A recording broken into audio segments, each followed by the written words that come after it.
I had an AVM, Arteriovenous Malformation. About 1 in 17,000 people have them in their brains. I knew about mine because of a headache, and that sucker ruptured.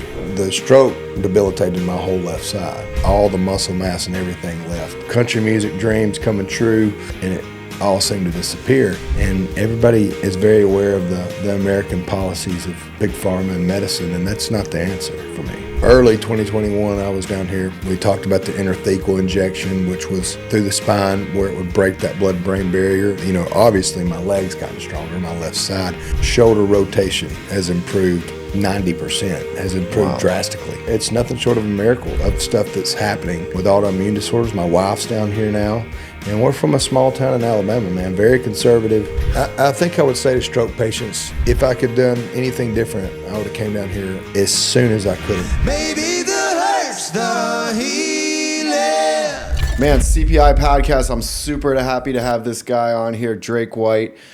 Recently became friends, you know? Yeah, man. Yeah, superstar musician that you are. And, you know, we get a lot of people that do a lot better down here, but it's one thing to fix somebody's back or knee or something like that. But when Ed first reached out to me and had told me what was going on with you, you know, we were really excited to try to help you out, you know? Yeah. And sometimes in situations, we don't know. But we're always willing to try. You know, if we think there's a chance, we're always willing to try. And man, to see you walking like the way you're walking, and Yeah. I know it's been a hard road of recovery for you. But tell us a little bit about where were you before you came? Like, what was going on? Yeah, well, I mean, thank you. First of all, the hospitality here has been amazing, and Ed, Ed's one of my good buddies, and you know, I'm sure we'll find, we'll be good buddies, on into the years. But yeah, I had an AVM, arteriovenous malformation, wad of veins and arteries that I was born with. But these are kind of silent sleepers. People don't really know they have them till they're laying in a ditch at 60 years old because they rupture, And about 1 in 17,000 people have them in their brains. And I knew about mine because of a headache. I was prepping for a triathlon and some other things, just getting in shape for tour. We were about to tour with Zach Brown and be out on the road, maybe going to Australia, I think, later that year. And, he got diagnosed with an AVM. And so the AVM was fixable, which was good to hear. I thought it was some kind of huge, it was the size of a lime, so I thought it was some kind of huge cancer mass or something. I didn't know. So getting that news that I was still going to be able to perform and do what I loved was huge. And we started, doing the embolizations, which required basically going in on Mondays and squeezing the AVM full of onyx and gluing it shut little by little. You can't glue it all shut at one time because the brain don't like that. So we're doing that, Scotty, and we're 4 deep into it. And I would go play shows on Thursdays, Fridays, and Saturdays after the surgeries on Monday. So I'd do the surgery on Monday, rest Tuesday and Wednesday, and then be out on the bus, Thursday. So a little bit of an Evel Knievel thing, but like there was only a 2% chance of it rupturing. And we blasted through 50 shows pretty well. Felt really good. I felt like I was getting adequate blood flow and just started working out again, just keeping my blood pressure down. And that sucker ruptured. And, we're talking about, I'll kind of bounce back the music. I'd had success on the radio, had big tours, Eric Church, Zach Brown, Little Big Town, any of the country guys that I'd, Willie Nelson, been friends with them or toured with them in some capacity. So just kind of living the dream and going through, that just completely proverbial rug being pulled out from under me. It was a gut shot, man. But it ultimately was the best thing that really ever happened to me. And it taught me how to be an advocate for myself. It introduced me to people like, Ed and Scotty's and those people of the world. And it just taught me that the bad things, it taught me how to flip the bad things into looking at bad things as good opportunities to be examples of really toughness and resilience, and show people that there's hope and passion and faith and prayer and just and making a damn plan, a plan to go and get well for your future, for your kids, for yourself. But that's in a nutshell. Country music dreams coming true. Awards, things happening, tours happening, and this, and it all seemed to disappear. And so that's what led me to, I'm sitting in a Mexican restaurant in Nashville, Tennessee, and a friend said, I'd heard obviously I'm sure you've heard this a million times, but I've heard the Mel Gibson thing on Rogan, and it was like, man, I wanted to do it before the stroke. So now, if somebody can't walk, and you call your mom, and your mom says, my mom's an Alabama Southern lady, what are you doing? Oh, I'm going to Tijuana to get a spinal tap full of, millions of stem cells, Mom's like, okay. She wasn't like, what? Right, because you can't walk. So it's like, that's coming into this whole other primal thing of like, and I'm at the end of the day, I'm a man, I pride myself on, I was kind of the Eddie Vedder style of performing. I was jumping around doing a lot of stuff, and I wouldn't call it acrobatics. I'd really call it just in the moment spazzing out, but that's what got me on this journey. And then, we formed Benefit for the Brain and became closer with Ed, helped a lot of people out that night, and just kind of opened people's eyes to like, this is not I grew up Southern Baptist where, baby umbilical cords are being taken out and babies are being killed with stem cells. And it's like, none of that was true. All of it was a lie. And I'm here, like, I was here that night, and I'm here today saying, like, you have to become your own advocate and understand the efficacy of what's happening and what's going on.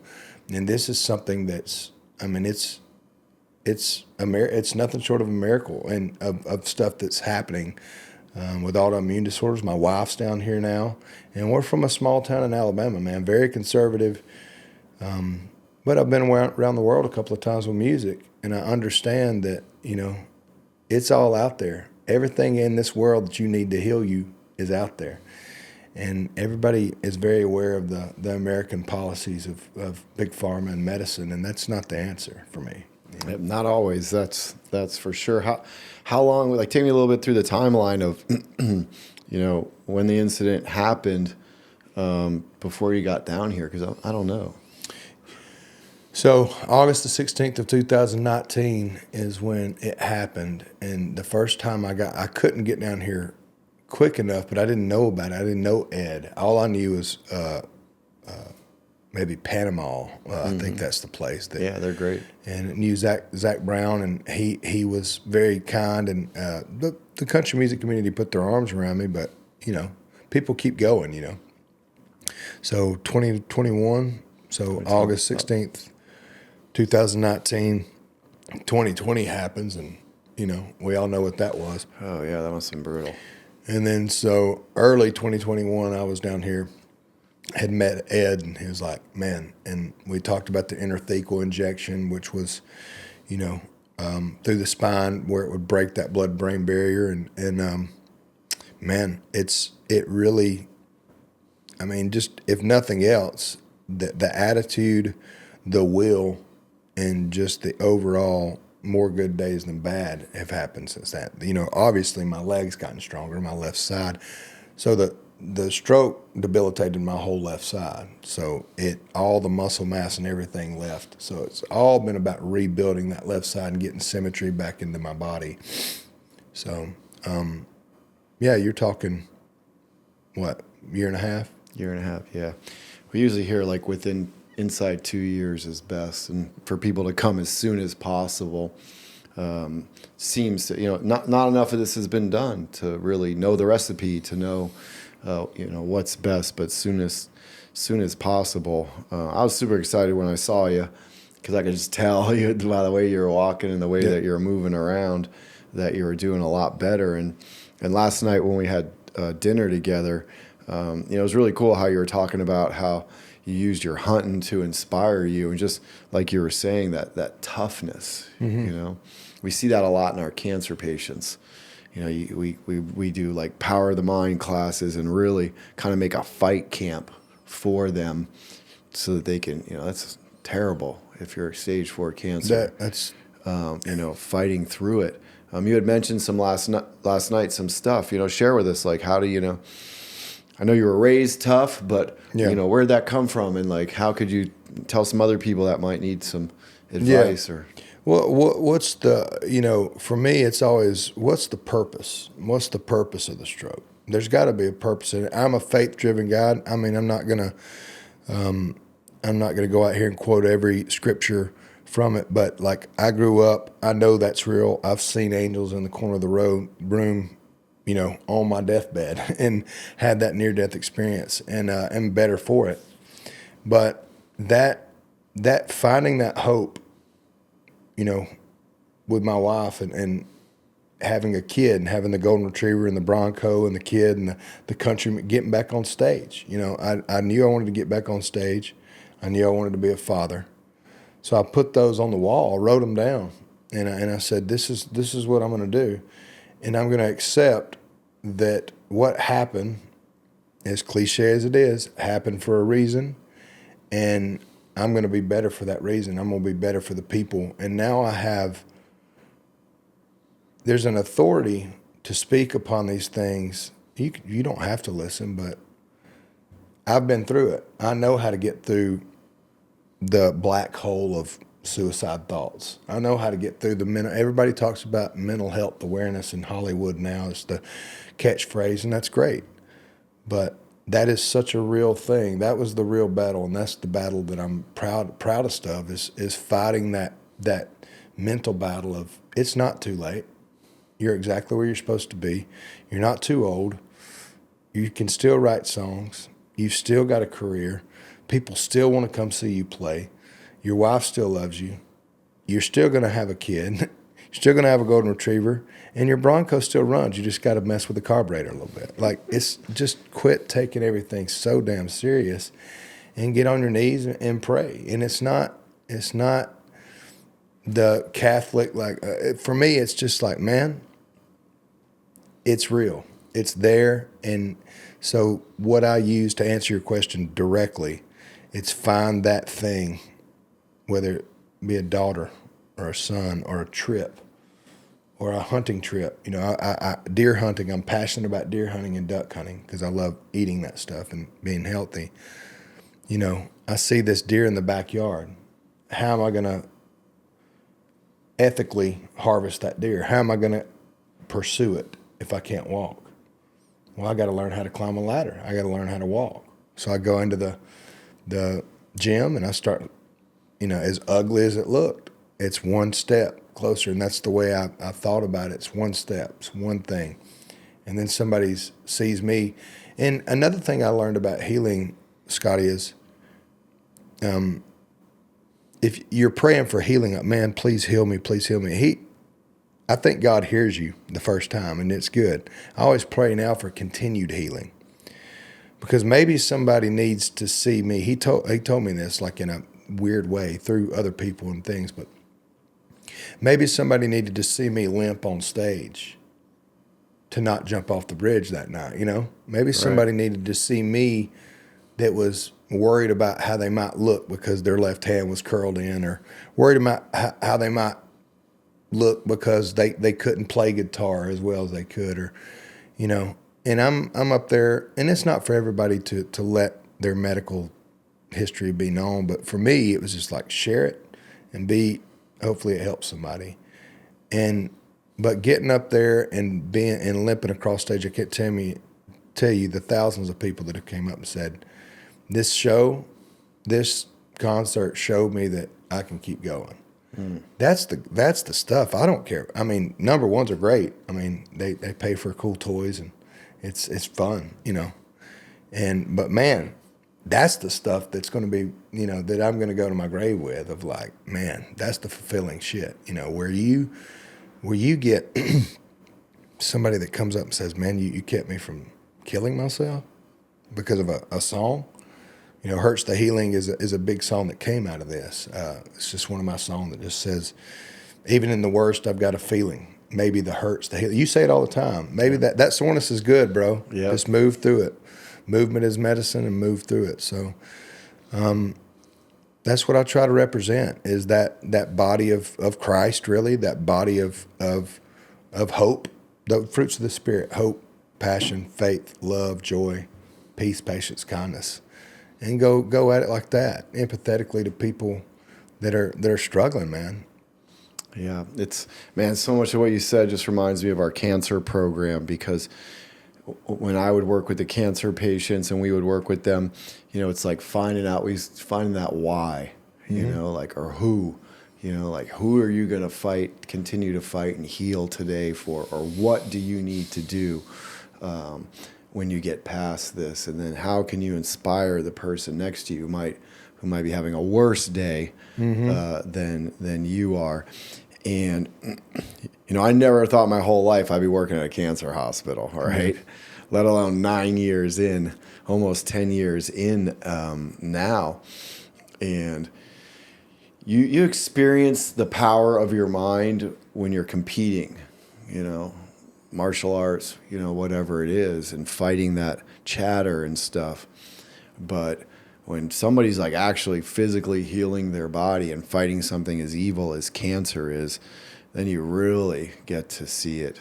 And also faith, you know, I never in my life thought I would know so many people and stand in the same room or hold the hand of people in their last seconds, their last minutes, their last hours, their last days, and seeing how whatever your faith is, that's where I really learned the power of faith. You know, like those people in that fight, and even in the last minutes of their transition, the people that have faith, the look on their face, the calmness, where they're at in their heart, in their mind, is polar opposite to somebody who has no faith at all.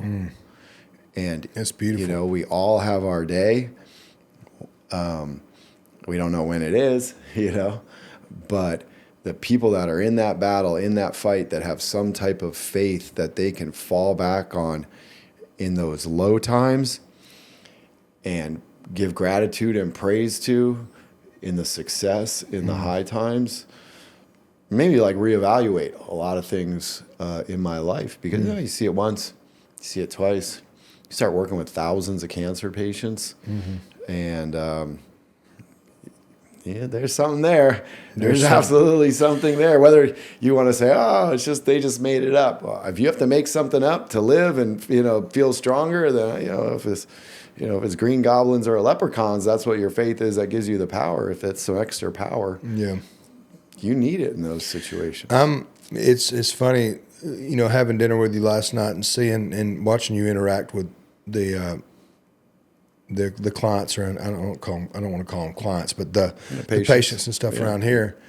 Like, me and you are very alike. I'm very in the fact that I'm very blunt in my delivery, and I don't really have time to waste on.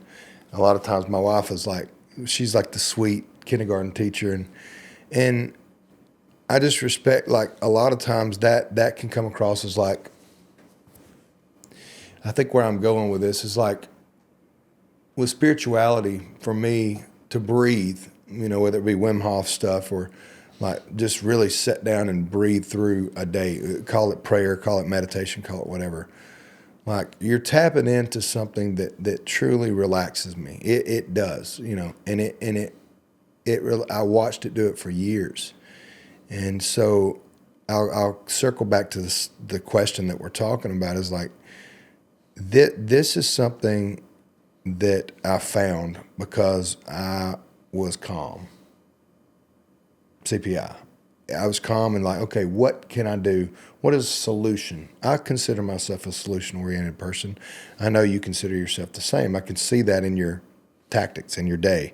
You know, what's the solution? That's where you need to be. What's the solution of this thing? What am I trying to achieve? What I want to leave behind? And that's what I always go back to. Like, yeah, you can go cuss them out because the buggy hit your car or whatever, but what good does that do? You know, when you back up, and when I would back up and breathe, and I know I'm connecting a lot here, but this is how I communicate. When you back up and breathe, when you back up and pray, when you back up and have appreciation for a higher power, it's like, oh, we're going to be gone in 100 years, and everybody we know is going to be gone in 100 years. The house we paid for and worked for, it's going to be probably bulldozed, or there's going to be strangers living in it.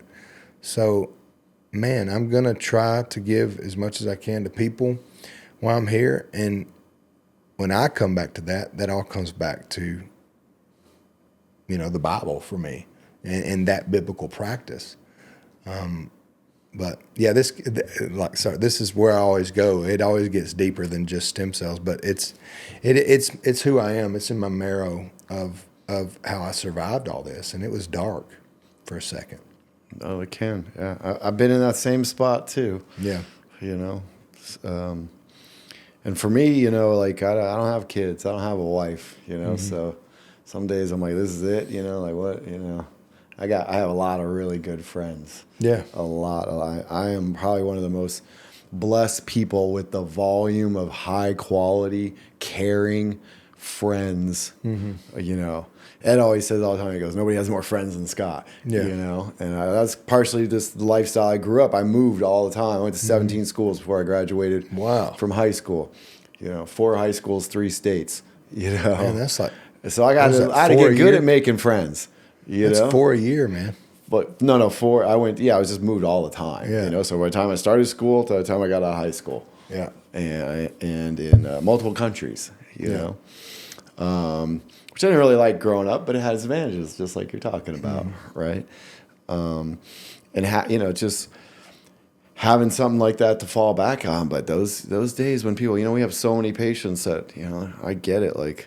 That pain can put you into a dark place of wanting to give up. And it's been really great to be the solution for, like, you know, hundreds, if not 1,000 people through CPI and thousands of people through the cancer hospital for that.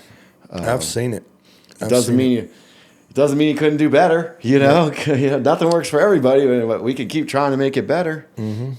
That's all every day, just try to make it better. And man, the last, 2021 to now, like call it 4 years, is you can see it. It's just compounding interest for sure. And people coming back. Because you were here like right after we opened up after COVID, huh? Oh yeah, I was the second intrathecal, to my knowledge. I may be wrong. Maybe don't let me misquote this, but the second intrathecal stem cell injection in this hospital. Yeah, that's possible. Place. Yeah. It's still not one that you do a lot of. Yeah. It's a risky procedure. Yeah, and it's serious. It's painful. You can feel those suckers working in that injection spot, but it's I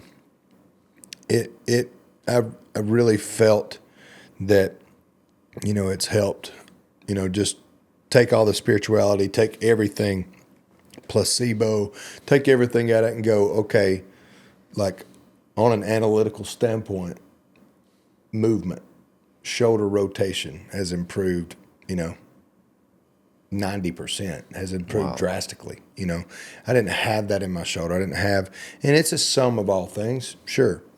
But like the things that the headaches are just are as casual as some guy coming up and being like, saying something to me going, man, I'm about to kill that dude, you know, in your head. Because, I mean, I used to wrestle, used to do these things, and it's like, you know, I have that in me, and it's like, that's gone away. The edge is off of like, go ahead, man. You know, whatever that is. I think the stem cells could be, they definitely help. Yeah, it's a compounding, and hey, placebo is a hell of a drug. If it's all placebo, who cares? Who cares? You know, It works. It was just placebo that got me out of back pain and be able to walk again. Be able to enjoy my life, cool, whatever, I don't care, you know, whatever it was, I'm here, you know. Yeah, man. Hey, my S1L5 still looks pretty dead on a MRI, but I got full mobility back, You Yeah. know, so if the stem cells did nothing, whatever it was, you know, I'll take it. I think I would say to stroke patients behind this camera, like, if I could done anything different, I would have came down here as soon as I could have. Like, and everybody's like, well, how I couldn't walk. It would have been a burden on my. Do it. Get down here and get that intrathecal injection as soon as you can, because the sooner that you can get to called the explosion, the injury, man, I think that sooner those things can go to work and capture what you have, encapsulate what you already have. Right. You know, and you're not losing things. And so that's the only advice that I would give, that these people down here, and I'm not selling anything. I just, I remember coming down here and there were scripture on the walls. Yep. And the people were just like, the food's great. Like, I'm not kidding. The food, and I'm always like, why don't our hospitals have this food? And I'm not here to down our hospitals. They've saved my life 3 times. But, man, the food's great. People are great. And there is a spirituality to it of hope, of the fruits of the Spirit, you know, peace, patience, kindness, hope, love. And I think we can all get into that, whether you're a Christian or not, you know. We should be cool. able to. Yeah. Yeah. That's just being a good human. Yeah, man. Absolutely. Yeah, you know, hopefully things are going to change. You know, we got some stuff going on in the U.S. and you know, we one of the best compliments we ever got was by a doctor that came down here to visit us, and he said, you know, the biggest problem with a lot of hospitals is they're run by doctors. Yeah. You know, he goes, they're not run by business people. Yeah. Let alone 3 business guys like you. You know. And the fact that the hospital was open to treat Ed's mom, you know, Yeah. so like, hey, everything's around. Hey, this guy's mom's going to be here, so like we're going to do this like that, and but hopefully we're going to see a big shift. I'm in what's optimistic for coming. that, for sure. I am too.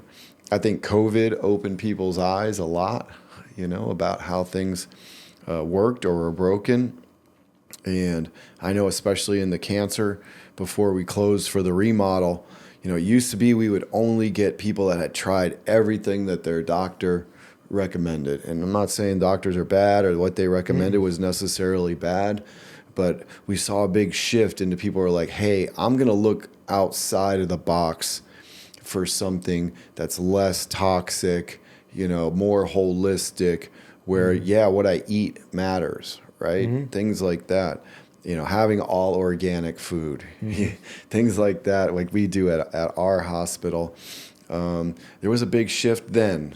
So it's going to be interesting when we open cancer back up. It's so much more advanced than what we were doing, so much more personalized treatment for the patient, to see what we can really do with that. And, you know, everybody's welcome to come down here. Like, you know, Ed's always been open door. Man. With everything. Like, you're a doctor, you want to come down and see what we're doing. Cool. If you see what works, take it.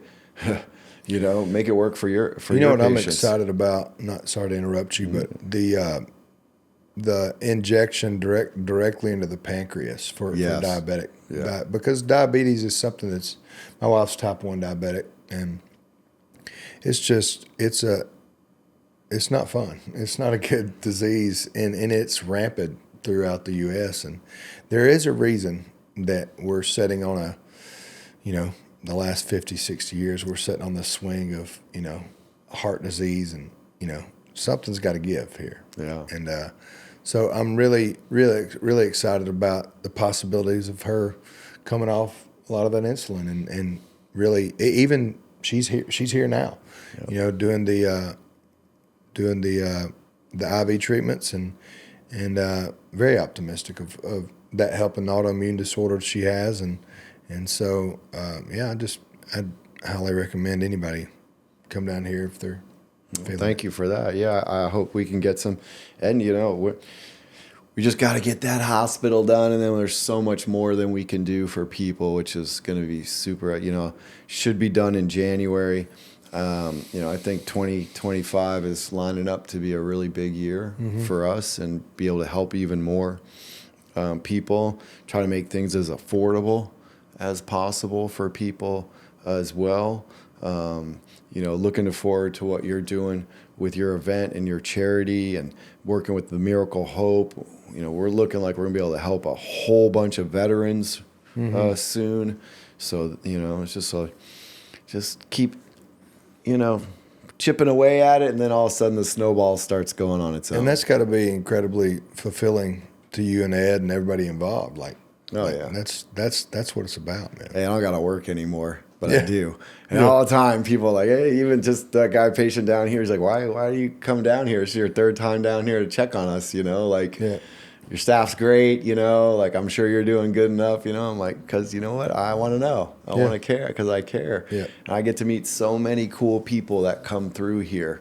My Rolodex has gotten to be ridiculous over these last years. I asked you last night about knowing knowing somebody, and I was like, well, I figured you know him. He's pretty high level dude, and you're like, there's a lot of high level guys. There's a lot of just guys. great people, period, high level or not. But there's a lot of people that I know, that have came down here, and I'll just be talking to them through the circles of music and entertainment and all that, and be like, oh, Ed Clay? Oh yeah, we've been friends for 3 years. Yep. Scotty? Yeah, I know Scotty. And that's happened a dozen times.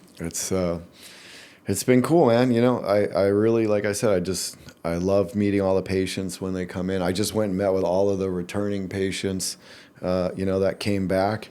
We've got a great group of people in, and we got some returning cancer patients that just popped in for a checkup and see how they're doing, and seeing those people, because especially before COVID, very few people came to us unless every other door was closed for them.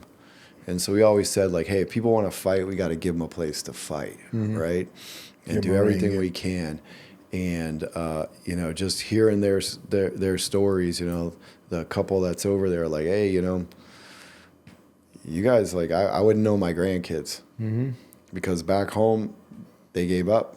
They gave up on me, and if you guys hadn't give up, I wouldn't know my grandkids. That's the good stuff. And man. it's just like, all right, you know what? Today's better than yesterday. I'm still here. We say it's time to get up tomorrow and grind it out again. I'm addicted to it. You know what I mean? I'm just addicted to why do I go over there, man? Because I don't know. I'm just addicted to doing the work. Yeah, we say at every show,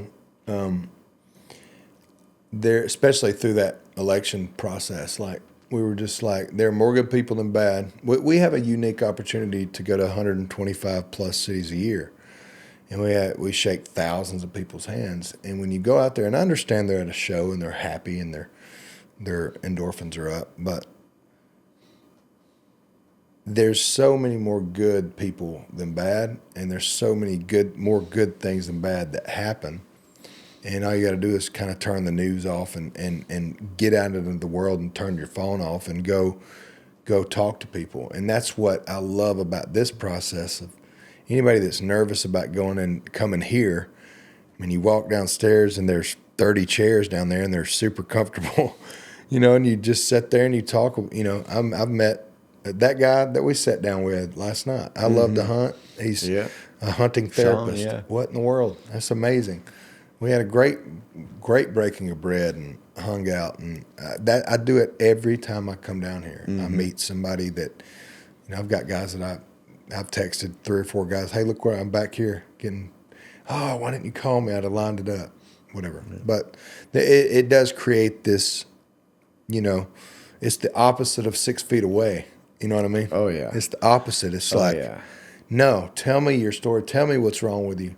Tell me you have 75 things that are killing you, and I'll tell you how to fix it. I mean, we've got a guy that's either a pharmacist or a chiropractor. One, I don't think he'd admit he was a chiropractor after your speech. After I busted on chiropractors. Yeah, but he was like, man, call me when you get back. I can help you get, these supplements that I'm taking a bunch of supplements as is Alex. And it's just people that are like, going to open their Rolodex up to us that, here you go. We'll help you get that. And you as well with the insulin and stuff like that. It's just, you got to put your people together and having friends like you're talking about. That's what you're doing here. You're making friends. The relationships are almost as important as the healing itself. No, it's part of it. It's Yeah. part. You said it right there. You got great. People. Sometimes people are like, oh, why do I have to sit in a room with a bunch of other people? You know what? Well, you don't. I'm sure there's lots of good stem cell places. If you want to go sit in a room by yourself, and that's how you think you're going to heal best, we're not the place for you. Yeah. That's fine. But good food, good people, nice view, networking, everybody. the food's insane. And people get to, there's something about knowing you're not the only person that's going through this back pain, this knee pain, And then you get to meet these returning patients that have they're back for 6 months or whatever. They're like, oh yeah, my shoulder's 100% better. Yeah. My knees are 80% better. It's that mindset, right? Just like you were talking about. You're out on stage and somebody sees you limp out there. They're like, okay, here's another person that's limping, but they're in the fight. They're being successful. At the end of the day, nobody's looking at you, man. Nobody's worried about your hand curling. Like, come out there. But I'll say this. One of the fears of Tijuana is obviously the cartel. Yeah. They didn't know that the cartel's they're not worried about you. They're not worried. Like, this is some of the best food I've ever ate is here, and I've ate some good food. And I've never felt in danger here one time. It's not what people think it is at all. It's like they try to keep My you girlfriend scared. lives in downtown LA. I promise you, walking around downtown LA is sketchier than any. Then we have cancer patients that come and stay here 3-4 months that walk around all the time, everything. 9 years, never had a single one of them have a problem. I've been here 9 years. I drive a nice car. I've never been beheaded once nor kidnapped. Hey, still here. I'm the super gringo. Yeah. Look at me. When all that stuff went on with the surfer guys, that was like way far away from here, by the way. Yeah. I had some people cancel because they were scared. I'm like, I gotta, I take stuff a little bit personally, but I gotta call this person. You're in pain. You're gonna let this stop you? And I'm trying to talk to this guy with his wife and his husband, and I'm like, who are you? No, who are you? Like, why do you think somebody would kidnap you? Why do you even think this could happen to you? Are you going to break into somebody's private property and go surfing on their private property and try to fight them when they come to kick you off your private property? Oh, I remember this. Yeah, it's like, then why do you think what happened to them, however many miles away it was from here, is going to happen to you? They put themselves in a tumultuous situation, for sure. And we could do that. You sure do that in Nashville. Yeah. You sure do that in LA, Sure. Chicago. Like name an American city that you couldn't do some dumb shit and find out, right? Yeah, but I think that's a big thing to say on here. Is that was one of the things from the little Southern Baptist, Alabama mom. You're what? Oh, like I'm here to break the stigma of like, sure, could it happen? Yeah. Is there a very, very, very minute chance that it will? Yes. I mean, and if we haven't learned anything about the media lying to us over the last 8 years or so, they're trying to keep if you're you believing away. what they're saying about the dangers and stuff that goes on, down here, then you can either stay scared or you can heal. Yep. Or you can get to know your grandkids. Yeah, you can get to. Yeah, imagine that guy. He's Yep. It's funny actually you say that because people are like, yeah, people warned me about coming down here, Yeah. If he had let fear replace that hope, Yeah. he might not have ever met his grandkids. Yeah. Life might have taken him on another path, and he might have been good. I would hope that he was, but man, don't let that fear. Plus, you're probably going to be on a Sprinter van with some badass veterans like we were with last night. Couple of UFC fighters. Couple of UFC fighters. Couple of SEALs, couple of Navy SEALs. Yep. I've met hunters. Like, you're not going to get messed with. If somebody does. Probably the wrong van. If mess someone with. are looking for a target, it's probably not the one to go after. No. It's quite a nice hotel. Yeah. Seen any homeless people walking around?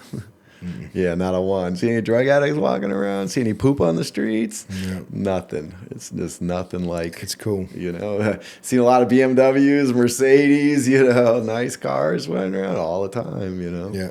Well, you see hospitality, people, the food, like I said, I can't say enough about the food. I'm not even talking about the hospital. I'm just talking about going out and eating at the restaurants, how's that service? It's great. It's like you can barely put a dirty fork down there, putting a clean one. I'm like, I washed dishes in college, man. I can eat off the dirty plate, the same silverware all night. I feel bad for the guy in the back that's having to wash the 4 forks. They got a killer dishwasher. In one meal. Mm-hmm. Yeah, and being able to walk across the street to the restaurant district from the hotel, it's awesome. It's a no-brainer, man. Well, listen, before we get you off here and get you back over there to finish out your treatment, how can people support the benefit for the brain and all the stuff that you're doing? Just let them know where to go and what to do. Yeah, you can look me up at drakewhite.com. On Instagram, I'm drakewhitestomp. We play about 100 plus shows a year all over the country. Come to a live show. Of course, we just released a new record called Low Country High Road. So that's all the kind of music stuff and things like that. And the shows are nothing short of revivals, man. It's a really cool, the same stuff we've been talking about. We try to be the conduit of that in our shows, the all of the stuff that we're talking about.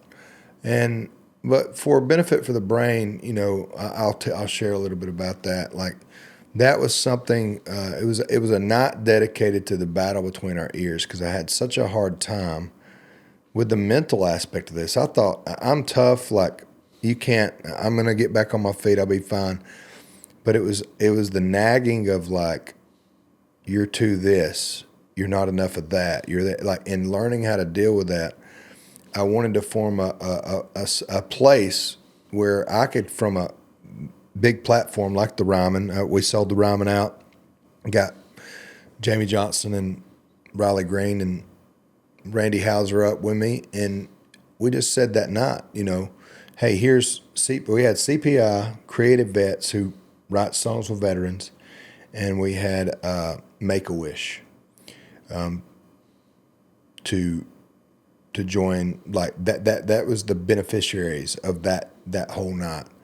And I think we raised about $300,000-$400,000 that night. Awesome. And it was the whole CPI part of it came in when Ed spoke of, like, be your own advocate, be your own thing. Like, go out there. Like, we love doctors. We love the American hospital is second to none. But it's follow your body. The reason, you said it yesterday, the reason athletes are so keen is they listen to their body. Listen to your body and listen to your gut and what you think. If you're interested in this stuff, follow it. And that's all I did. That's what I wanted to say from there. So Benefit for the Brain is a 501c3. We are going to have another one in August of 2025. So it's a little ways away. But we really got such a big kind of round of applause for that, and everybody loved it, that we wanted to build it right. We kind of just threw it together in a way, as you do when you have ideas. You just throw them together, and we were like, whoa, there's a big need for this. So we wanted to make sure to stand back and get it right. So Benefit for the Brain is out there. You can look up Benefit for the Brain. Look up drakewhite.com and drakewhite Stomp on Instagram, and you can see everything that we're doing. Awesome, man. Thanks for spending some time with me. Man, thank you. Thank you for what you're doing.